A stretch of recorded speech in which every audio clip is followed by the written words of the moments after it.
So folks, you're looking to elevate your standard of living with Boca Raton's upscale amenities and exclusive residential listings.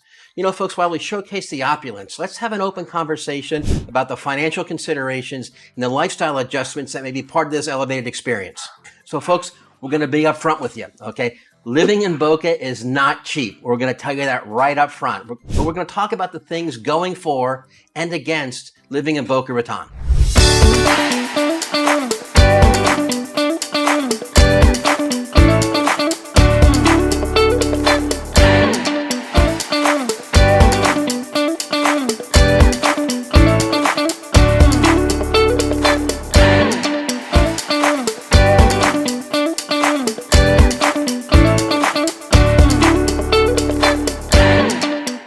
So it's basically pros number one. So we've talked about it in a number of our videos, and it's very, very obvious to folks who come down to South Florida and come down to Boca Raton. It's the great weather, but not just the great weather. It's all kinds of outdoor activities you can enjoy with the great weather. Boca Raton enjoys a tropical climate with warm temperatures pretty much throughout the year. We also have about 3,000 hours of sunlight every year, which comes out to almost like 270 days a year of sunshine. So you're going to be outside and going to be doing a lot of things in the outside. You know, it's very, very mild winters, maybe the lows in the 60s. The summertime, it does get hot. Well, actually, summer has two seasons, hot and damn hot, but it's a very, very mild throughout the winters and the time of the year, making it an ideal location for people who prefer pretty much a consistent climate. So a couple of the things that are really prevalent here in Boca is waterfront dining. Boca is known for its vibrant culinary scene, especially the summertime. The waterfront dining becomes particularly appealing. You can sit out, you can watch the boats go by, you can have some incredible views of golf courses, of canals, of lakes, and of course the ocean and the intercoastal. Many of the restaurants are either on the intercoastal or they provide oceanfront views with a wonderful scenic backdrop for enjoying the meals. Okay.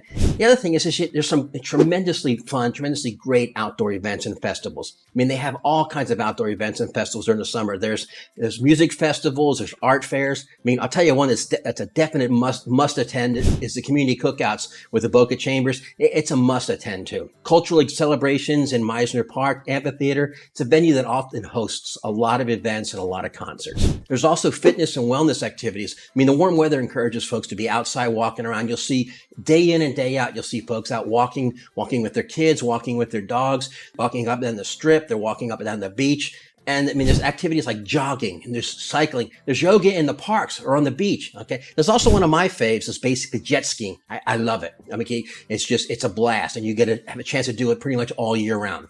You know, many of the residents in Boca take advantage of these great climates and this tremendous amount of outdoor time to stay active. And then for those of you that are looking for something a little more sporty, okay, you have the ocean right behind us and the beach to do swimming, to do snorkeling, to go surfing.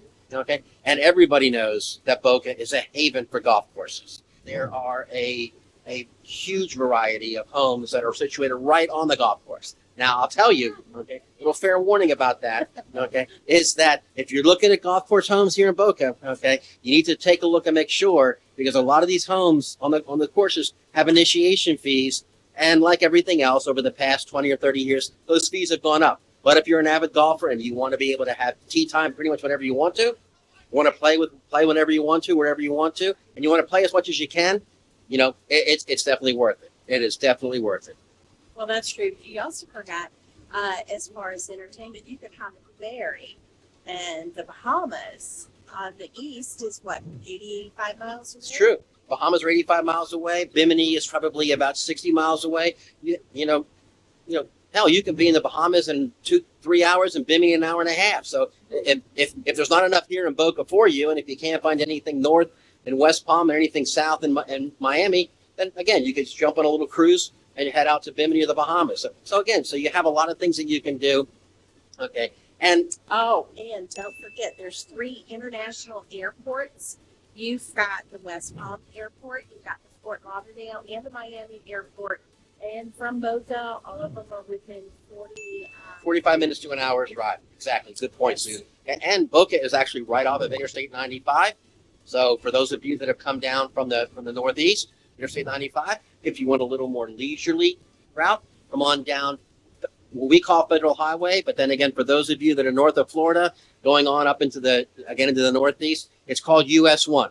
It was actually one of the first highways that ran north and south in the country. So, and it's an incredible drive to enjoy that. Hey folks, we told you about it in the very beginning. Okay. The biggest con right now, the biggest part against living in Boca is the cost of living. Boca has a high cost of living. Housing is about 60 to 61% higher than a national average. I mean, it's over half again as much as a national average. With transportation, entertainment, and miscellaneous expenses not too far behind, between 55 and 63% of the national average. So folks, the upscale lifestyle and amenities, they come with a price tag that folks, you really need to think about this because it might be prohibitive for folks that are on a little tighter budget.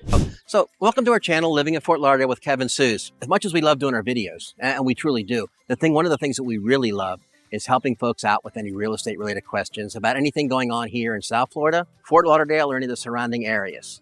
So if you have any questions, please feel free to ask us any questions. Give us a phone call, shoot us a little text, DM us, drop us a note, drop us a comment below, okay? And also you can click the link and set up a time where we can chat for about 40, 45 minutes about all the questions that you may have. And with this market, with the way this market is right now and things that are going on here in South Florida and things that are going on more specifically in the Fort Lauderdale and surrounding areas, there's a lot of questions folks have. Please feel free to go ahead and reach out and let us know. If you would consider subscribing to our channel, hit the subscribe, okay? Hit the bell to get notified every time we drop a video. And please, if you like what we say, let us know. If you don't like what we say or don't agree with it, that's okay too. We want to hear from everybody. It kind of goes hand in hand with the weather and the outdoor activities, but it bears breaking it out on its own. It's the beaches. The city is home to some of the most stunning beaches here in South Florida, including South Beach Park. There's Red Reef Park. I mean, there's miles and miles of sandy shores. You can get all kinds of water sports. You have the Atlantic Ocean on the one side, you have the Intercoastal on the other side, parts of Boca Raton and parts of the Barrier Islands. It's just an absolutely wonderful beach type paradise. Okay. And that beach lifestyle is a significant draw for individuals kind of seeking that coastal living experience.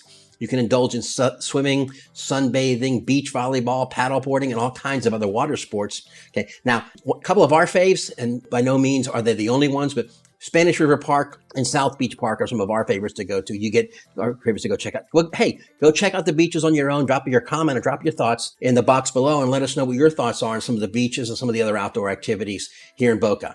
We say it in almost every one of our videos, and I don't mean to make light of it, but it's traffic and congestion. Like many cities in Florida, Boca can experience all kinds of traffic congestion, and particularly during peak hours or peak times of the year. That time of the year between, say, October and April, where a lot of the folks are coming down from the colder parts of the country, and the population of the area increases significantly.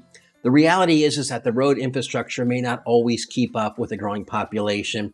It leads to potential delays and frustrations for a lot of commuters and a lot of folks that are going to the beach or trying to get places. Word to the wise, leave early. That's all we can tell you. Or if you're close enough to where it's economically advantageous or it's advantageous for you, think about taking something like Uber or Lyft. Those are one of the two most popular public transportation methods, or semi-public transportation methods. We'll get into transportation in a little bit. But you trying to find a place to park and trying to get over some of the drawbridges can be very, very challenging. Hence the whole problem with traffic congestion. Folks, a lot of folks may think that because of how this is nestled here in a little pocket in Boca between the Intercoastal and between Federal Highway, basically you would think that there's not a whole lot of access to a lot of other areas. Well, folks, that's kind of where you're wrong. I mean, there's some of the most popular destinations that are very, very close by include Meisner Park. From a dining perspective and entertainment perspective. The Gumbo Limbo Nature Center, with the preserve and the Sea Turtle Rehabilitation Center is just also, very, very close by. Boca Town Center Mall, a high-end shopping center, the Boca Museum of Art, which features a collection of contemporary and modern art. Okay, we just kind of talked about a little bit before with what kind of adds to the congestion, if you will, is limited public transportation. Boca, folks, is primarily a car-dependent city.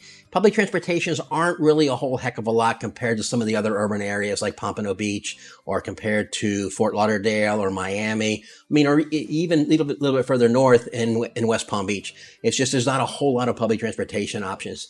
Depending upon your personal preferences, lifestyle, and some of the folks find this lack of public transportation very, very inconvenient. I mean, it's significant enough to give them cause for pause. In South Florida, and as a matter of fact, in all of Florida. According to niche.com, Boca Raton and Highland Beach are #1 for the best public schools in all of South Florida.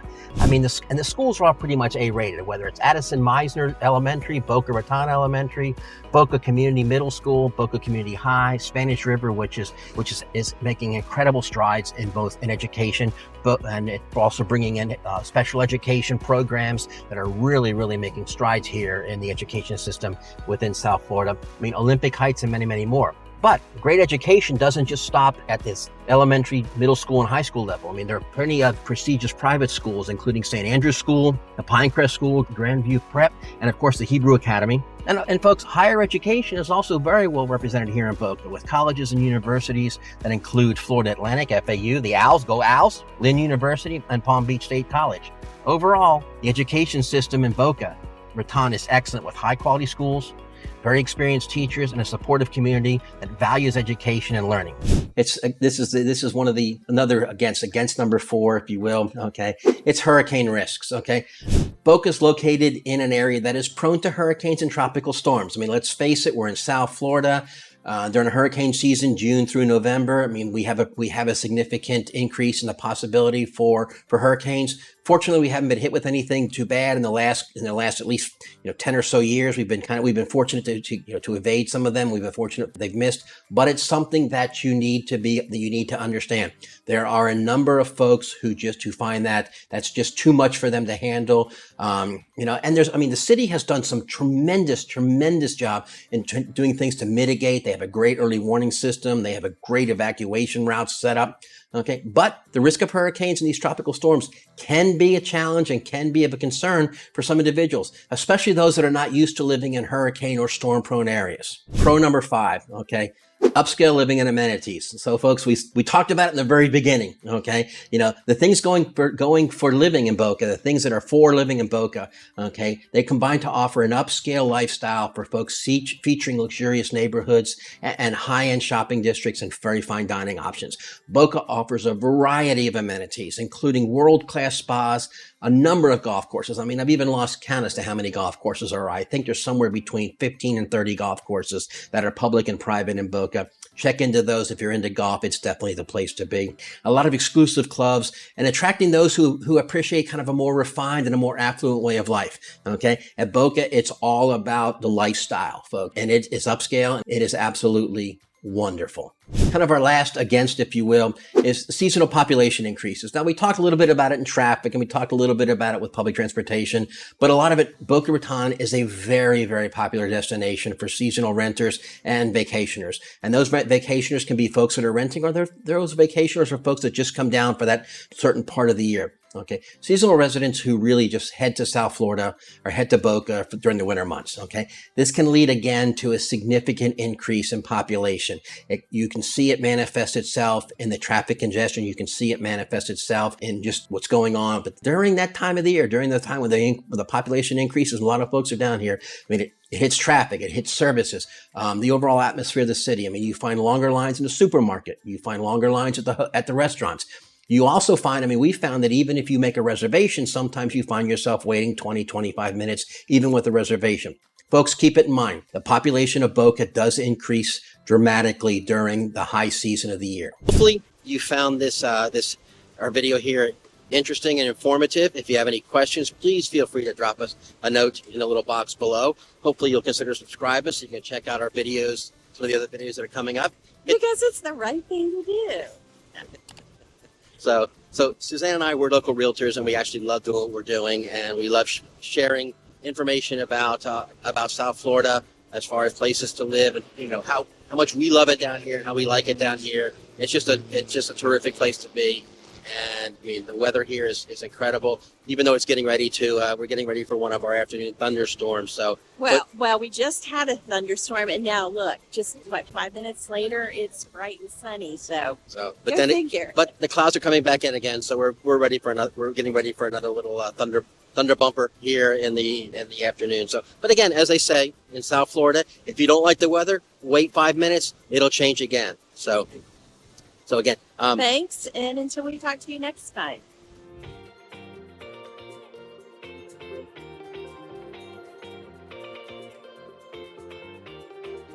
as I'm wandering around getting ready to pack up and leave and stuff like that, I kind of walk by and I notice this cool little playground for kids down here. So I'm just going to figure to give everybody kind of a quick preview of it.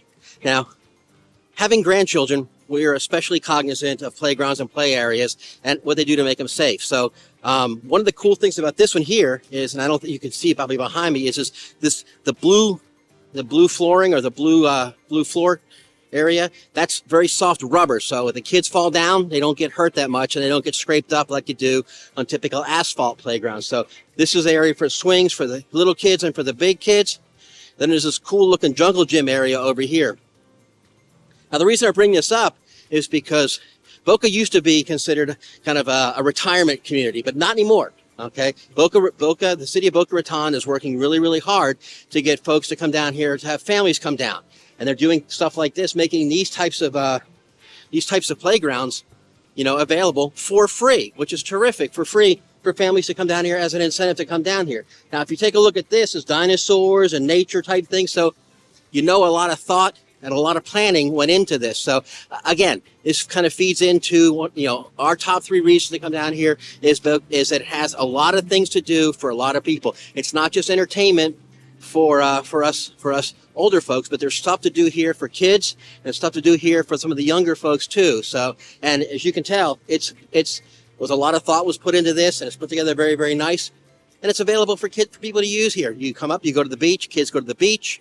When they get tired of rolling in the sand and having sand everywhere, bring them down here, let them jump in the playground, play around a little bit, and they're ready to go. So